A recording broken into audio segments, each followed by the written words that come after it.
Donc, avant que l'enregistrement coupe parce que tu as manqué de batterie sur ton ordinateur, je te posais la question à savoir si c'était possible que les États-Unis implosent par rapport à l'ampleur de leur dette.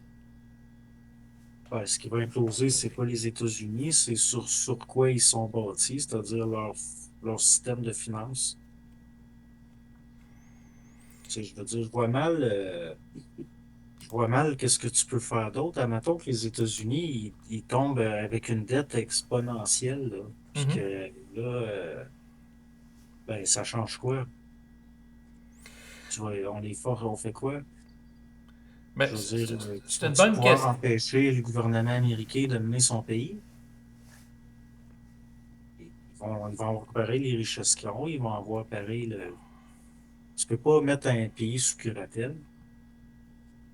Fait que ça change quoi? Ils vont juste Ben, quoi qu'il changer y le a des pays système qui ont été mis financier. sur curatelle du FMI, parce que, Ben, pour les États-Unis. ben là, je Je penserais parle pas. des États-Unis, là. Non, non, je sais, là, c'est pas un pays en C'est pas la guillemets du même affaire. tiers-monde, là, C'est ouais. même pas un pays, tant qu'à moi. C'est dans le sens que tu checkes comment ils agissent avec les lois, le droit international. C'est pas un pays comme les autres, là. Non, exactement, là, parce qu'ils ont des doubles standards, là, dans le sens que, euh, en tout cas, ils ont commis beaucoup de crimes contre l'humanité, là. Ça n'a aucun sens.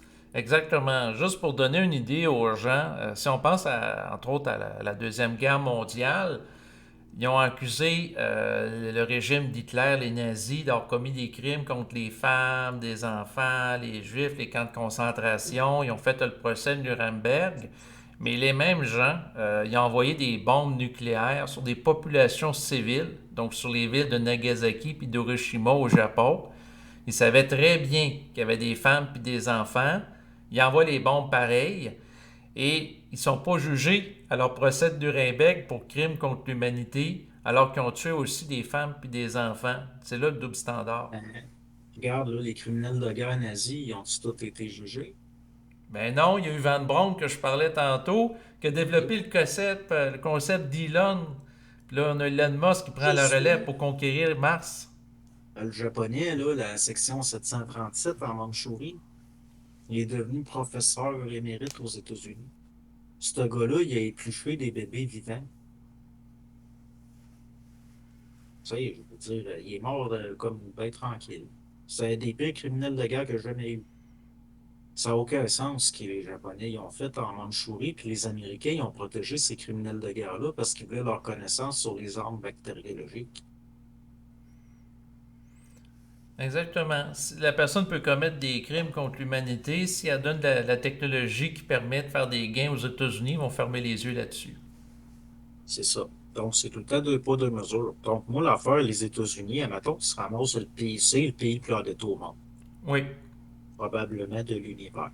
Donc, même si demain matin, leur dette a doublé, Mhm. qu'est-ce que tu veux que l'FMI va arriver pour dire c'est nous autres qui mènent? Puis ils ont fait C'est des c'est- réformes puis une purge un peu comme ça a eu cours en Grèce quand il y a des problèmes importants d'endettement.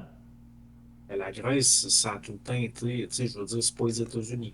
C'est ça, mais je voulais t'en venir sur une menace aux États-Unis, c'est-à-dire les BRICS, qui pourraient développer une monnaie qui ferait compétition au dollar américain puis au pétrodollar. C'est-à-dire que si des pays importants du Moyen-Orient arrêtent de transiger le baril de pétrole en dollars américains, ça contribue à la baisse de la devise, ça pourrait participer à l'effondrement de l'Empire américain. Une des affaires qui fait la force du dollar américain, c'est pas le pétrole juste, c'est aussi leur arme, qui est leur potentiel de nuisance. Donc, même si on transige plus le pétrole en dollars américains, il reste que le dollar américain ne va pas s'écrouler nécessairement. Mais ça Juste par. peut affaiblir, parce que moi, ce que j'avais compris, c'est que les États-Unis permettaient, en fait, il y avait un dollar qui était fort parce que pendant des décennies, c'était la devise de référence pour transiger le baril de pétrole, ce qui forçait des gens de différents pays du monde à avoir des devises américaines, puis d'externaliser la dette des États-Unis à cause de ça, puis leur permettre de maintenir un train de vie qui mènerait jamais s'il n'y aurait pas ces gens-là qui les maintiennent, qui achètent leurs devises. Regarde Trump, il a fait faillite 6 fois, puis tout son empire est basé sur la valeur de son nom. C'est pareil les États-Unis. C'est un pays que c'est juste, c'est du vent. C'est vraiment du vent. Si les BRICS, ils ont déjà une devise qui pourrait être dommageable, c'est le yuan. Mhm. Grâce à ce qui se passe dans le détroit d'Ormuz, il y en a, là, ils payent leur pétrole en yuan. Il est mieux de regarder ça, là. Parce que, tu sais, puis je veux dire, qu'est-ce qui est arrivé quand Trump il a voulu commencer à faire une guerre commerciale avec le Japon? Ils se sont mis à vendre des paquets d'obligations américaines. Là, Trump, tout d'un coup, s'est rendu compte de ça, qu'il y avait le marché obligatoire. Ben c'est ça. Puis là, à ce moment-là, s'ils se délaissent de leurs obligations, ils sont obligés, les États-Unis, de donner plus d'intérêt par rapport aux obligations, ce qui les endette encore plus, puis les enlise dans leur cercle vicieux. Dans le fond, en forçant tout le monde à acheter leurs dettes, ils se sont mis à corde autour du cou. En effet. Mais ça, c'est juste, genre, si d'autres pays veulent faire des pressions, oui, ils peuvent liquider sur le marché obligatoire. Puis... Mais il reste les Américains. Moi, je pense qu'il va y avoir une réforme à un moment donné du système financier, puis que c'est les Américains qui vont servir de prétexte. Parce que la Russie, que la Grèce, ça tombe en faillite ou que ça devienne n'importe quoi, ils s'en foutent. Mais les États-Unis, par contre, c'est dès que ça toucherait à leur élite à eux, puis ça leur nuirait au niveau de leur tranquillité, genre, ils sont obligés de vendre leur villa à Palm Beach. Et en lien avec ça, ben, j'essaie tout le temps de voir les liens pratiques qu'on peut faire, entre autres en tant qu'investisseur, parce que toi, tu t'intéresses comme moi à la bourse. Bon, par rapport au Nasdaq 100 que je te parle, puis les gens qui m'écoutent, croyez-moi pas sur parole, faites vos vérifications. Il y a eu des gros rendements constants au fil des dernières années. Il y en a qui attribuent ça, entre autres, bon, la performance des grandes entreprises, la bulle liée à l'intelligence artificielle, le développement de la technologie, mais aussi tout simplement, de manière assez bébête, l'endettement des États nazis, des États-Unis, qui fait en sorte que plus qu'il y a une dévaluation monétaire, plus que les titres boursiers prennent de la valeur. Puis, il y a la possibilité de spéculer avec des effets de levier, dans le sens que par rapport à l'indice du Nasdaq 100, le QQQ en dollars américains, il y a le TQQQ qui va chercher un effet de levier x3. Donc, va prendre 3 fois plus les hausses. C'est-à-dire que si sur une année, le Nasdaq 100 fait un rendement de 25%, avec un effet de levier x3, ça fait 75% de rendement. Ben oui, mais c'est là que je te dis que on est rendu dans de la folie. Exactement, mais Fait que, si vous le regardez avec des gros chiffres, là, ben, tout dépendant pour qui, là, mais disons que quelqu'un qui investit 100 000 puis il fait 75% de rendement, au bout de l'année, il est rendu à 175 000 tout simplement en prenant un titre qui va amplifier le rendement de l'indice boursier. C'est quand même intéressant comme rendement, puis la personne n'a rien d'autre à faire. Là. Elle n'a pas besoin de faire du day trading ni rien. Elle fait juste prendre son titre. Au bout de l'année, ah, ça s'est valorisé de cette ampleur-là. même là, il y a des. Moi, je prends attention. Il y a des Je dis possibilités pas aux de. gens de faire ça naturellement. Il y a des risques, des effets de surprise qui peuvent arriver. Donc, l'enregistrement, comme je l'ai déjà dit dans l'autre portion d'enregistrement, c'est pas un conseil en investissement. Mais moi, ce que j'observe, c'est que il y a ces records par-dessus records sur le Nasdaq 100 depuis plusieurs années. Puis, avec la croissance exponentielle des intérêts, il est possible de vraiment, dans certains cas, de s'enrichir en spéculant justement sur la hausse de tout ça. Dans le fond, là, quand je regarde ça, ça a quasiment de l'allure. Parce qu'il y a tellement de monde qui vont mourir d'autres avec ça. Il y en a qui vont se planter en voulant faire ça. Même, je veux dire, même si c'est dans le Nasdaq 100, puis il peut arriver des imprévus, il peut arriver un paquet d'affaires. Puis c'est pour ça, l'autre, de vendre des privilèges, tous ces messages. Mhm. Je veux dire, tu sais, pour avoir eu une bonne année, puis qu'après que j'ai vu carrément plus que la moitié de ce que j'avais fait partir d'une shot à cause de des imprévus, je veux dire, c'est sûr que si il fractionnait certaines actions, je pourrais me permettre plus. Ben, quand je regarde ça, je me dis, ce que je vois surtout, c'est que les succès que certains ont, ça va en amener d'autres au moulin, ça, qui vont venir se péter à la gueule dedans.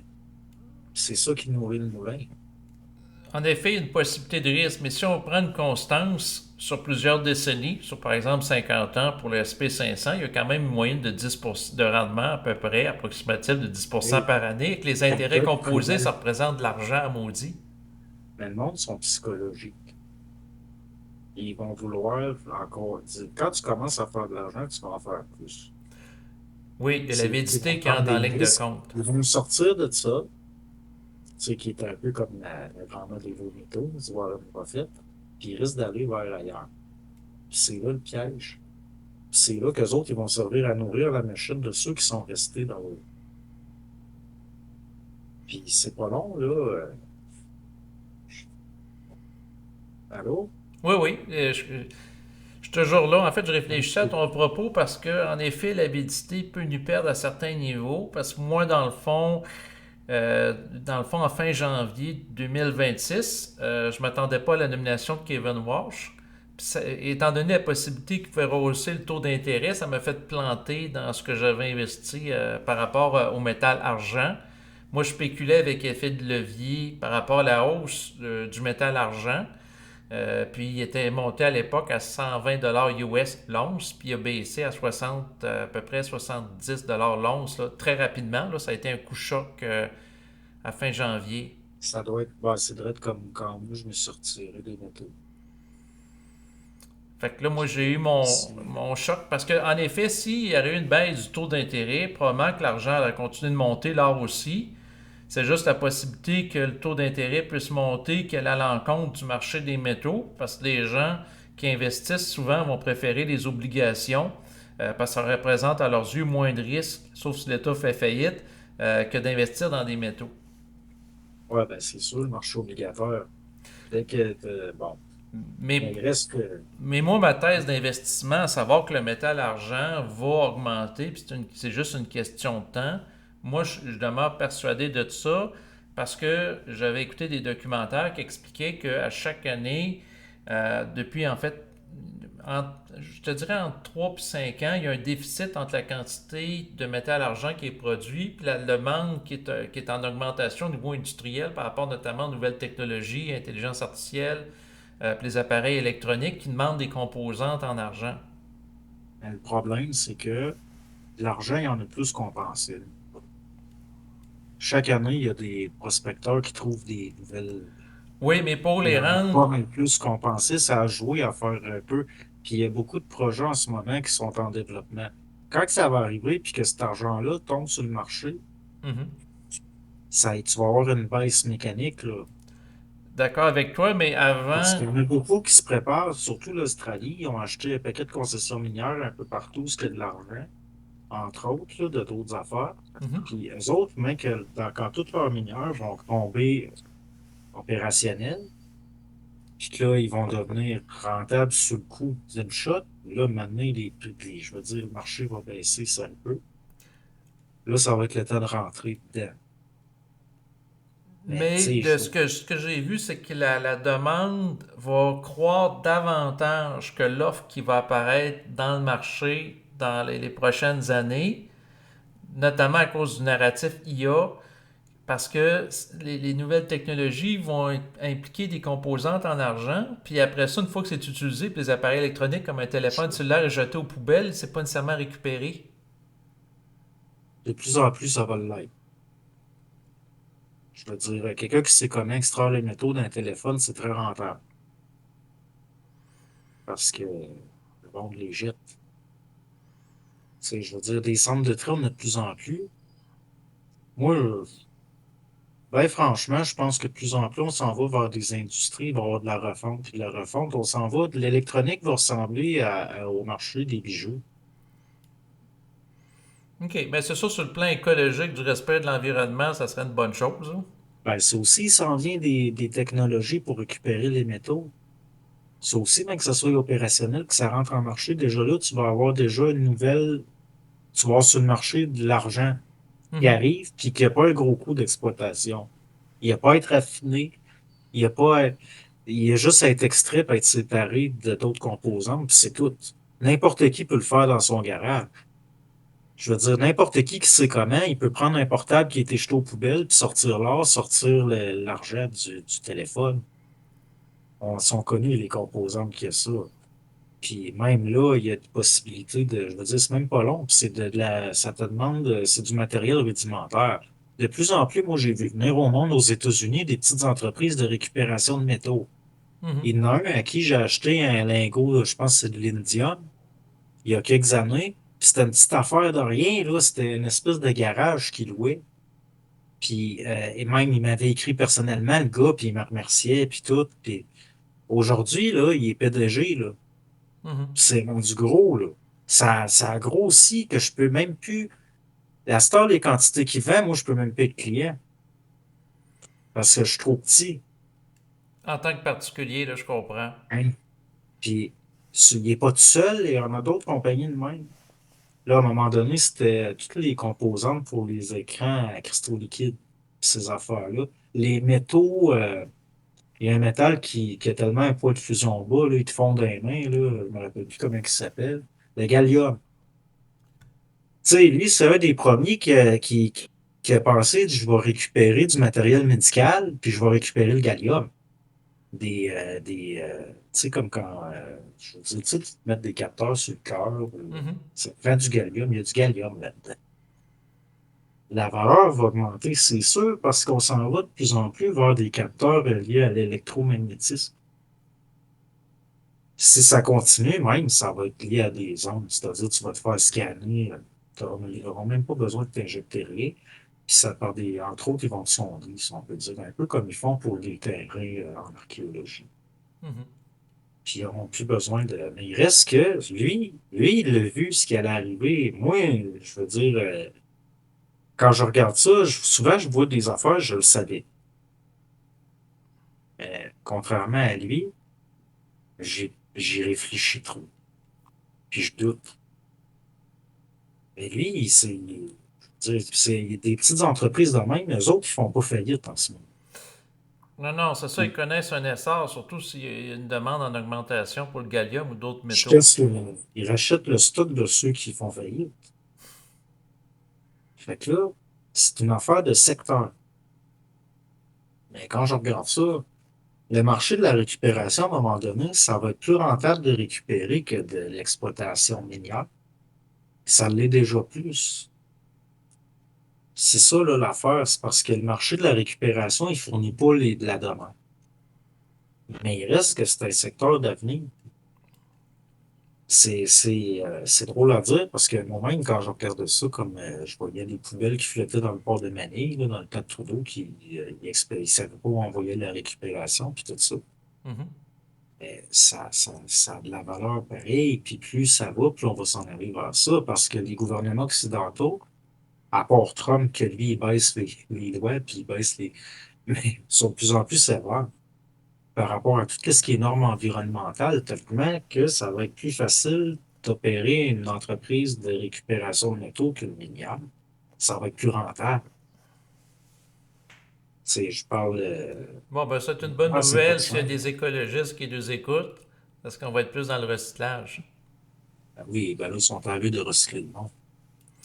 Sous Ça forme de continue, biscuits là. verts, comme on l'a vu dans un film de science-fiction, là. Ben, moi, je pense que si c'est pas déjà fait. Oh. Dans le sens que, non, mais je veux dire, check, quand tu montes à, disons, comme on parlait, on disait Trump, il a une déficience au niveau de son éducation, on va le dire comme ça. Mhm. Ça fait des élites tordues. Comme moi, quand il y en a qui disent, je pense qu'Epstein, il mangeait du jerky, je les crois que c'est une possibilité. Pour avoir vu quand tu travailles dans des établissements hôteliers, étoilés, puis tout, à un moment donné, il y a du monde qui travaille là, puis tu en entends parler, puis plus c'est pire, ça. Plus ils sont riches, pire c'est. Puis moi, ça me surprendrait pas. Parce que c'est quelque chose qui existait au cours de l'histoire, puis je suis sûr que c'est encore le cas. Donc, parce que une année, je m'intéressais aux 8 traditions de la cuisine chinoise, puis c'est là que j'ai appris qu'il y en avait une neuvième qui était tabou, qui a tout le temps existé. Puis c'est quoi? Ben, c'est tout ce qui est lié à la cuisine magique. C'est-à-dire, la on va prendre un exemple lié à la sorcellerie de campagne en Chine. Il était traditionnellement normal quand tu avais un parent qui est en train de mourir que l'un des fils ou des filles dans les aînés fasse une soupe avec sa propre chair. C'est pas que c'est tellement efficace, mais au niveau de la mentalité confucianiste, c'est logique. Puis c'est lié au culte des ancêtres. Puis le Entre but, autres, le but de la soupe, c'était quoi? C'est de favoriser la puissance la vitale, guérison. la guérison, ok. Soit la guérison d'une personne malade. Ok. Si t'as un proche, t'es à la fille aînée ou au fils aîné, tu prends un morceau de chair pour lui faire cette fameuse soupe-là. Ça fait partie des recettes qui font partie de cette neuvième tradition, qui est liée à des techniques liées à des affaires dans le temps que la Chine, c'est encore chamanique un peu. Puis t'as plein d'ethnies différentes. Puis avec le temps, ils ont fini par monter tu sais, je veux dire, ces recettes-là sont connues. Même si l'intelligence artificielle c'est arrivé qu'à ma style, là, puis qu'il fallait que je sorte des détails pour qu'elle admette que c'est vrai, là. Mais il reste que t'as tout le temps eu ça chez des, comme par exemple dans le temps, les royaumes combattants, ça arrivait qu'un seigneur c'est- qui est en guerre contre un autre seigneur, ça arrivait que pour un banquet, une fois qu'il avait gagné la guerre, il fasse apprêter. Mhm. C'était normal. Mais il reste que ça, tu l'as encore dans l'être humain. C'est très profond, c'est très puissant. Puis les gens, quand ils quittent, comment je pourrais dire ça, quand tu changes de statut social, puis que tu tombes dans une clause sociale que tu n'es pas né dedans, c'est très déstabilisant. Surtout si tu as été favorisé pour tomber dans cette classe sociale-là parce qu'on peut pas avoir des tâches. Mhm. Fait que ces gens-là, ils n'ont pas les mêmes relations que nous au tabou. Comme le C'est comme, cannibalisme. Donc, il n'y aurait pas de problème c'est à ça, s'adonner au cannibalisme, là. au contraire. Pour eux, c'est le summum du raffinement. Quelqu'un qui pense comme ça. Parce que c'est C'est ça comme qui. si tu Ouais. C'est pour ça que je pensais aux rumeurs qui circulaient, là, style à la David Icke, comme de quoi que la reine d'Angleterre, autrefois, changeait en reptile, dévorait des enfants. hein. Dans le fond, c'est des archétypes, c'est-à-dire que, bon, on a un cerveau reptilien qui est lié aux pulsions. Puis, Oui. bon, c'était ça, les reptiliens.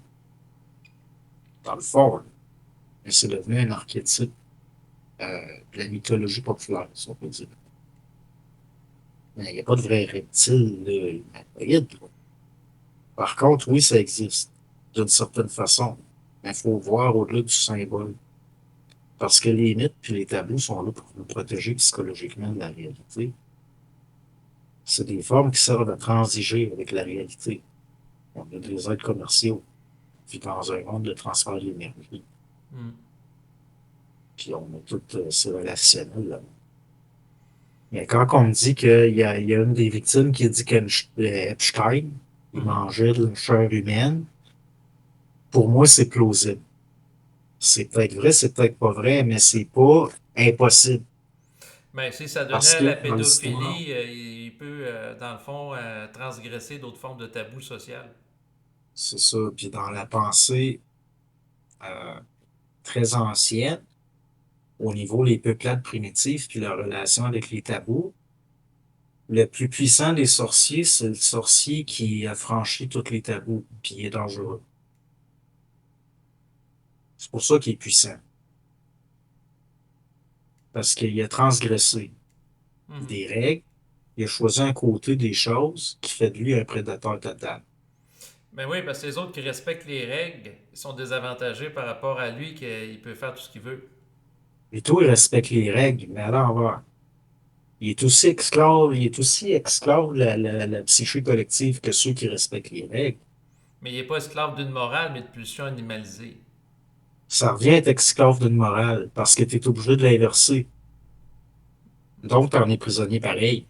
Je comprends ce que tu veux dire. Donc, ça revient à ça. C'est un peu comme celui qui est humble par orgueil. Ça existe. Tu sais, ils sont fiers de leur humilité. Mhm. Bon, c'est pareil dans tout. C'est-à-dire, toutes les formes sont interchangeables au niveau des polarités. Puis l'être humain, c'est un être humain qui L'être humain, c'est une créature qui est liée à des projections, puis à des identifications, puis à des structures psychiques inconscientes. Quand ils virent tout à l'envers, ils virent tout à l'envers. C'est comme je te disais, les couples qui s'aimaient bien gros, puis qui divorcent, puis ils s'haïssent. C'est le même phénomène. Tu peux voir du monde, c'est du bon monde. Ils s'en vont dans certains milieux, puis ils deviennent quelque chose que tu n'aurais jamais pu imaginer.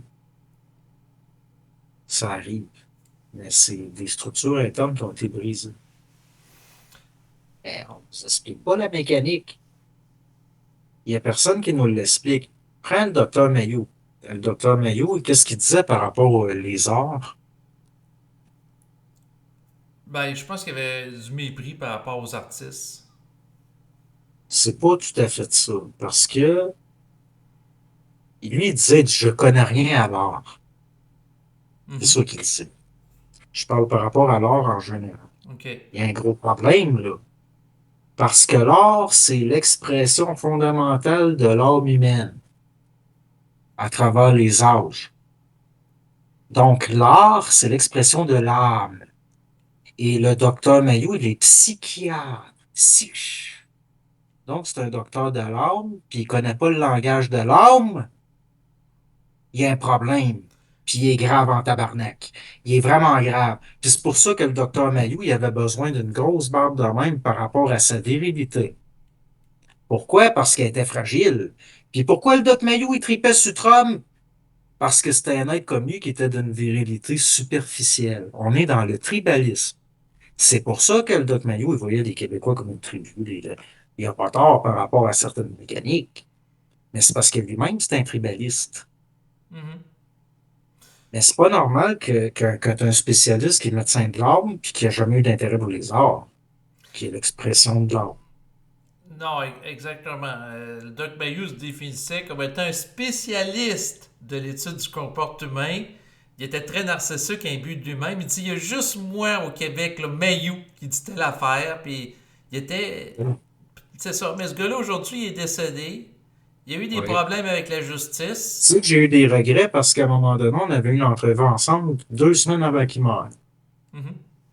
Le moment donné, il est venu sur le sujet, puis on parlait, par exemple, de la métaphysique, que lui, justement, il rejetait tout ça. Oui. Puis il m'est venu dans la tête de dire, il était aveugle de se rendre compte que c'est pas comme il pense.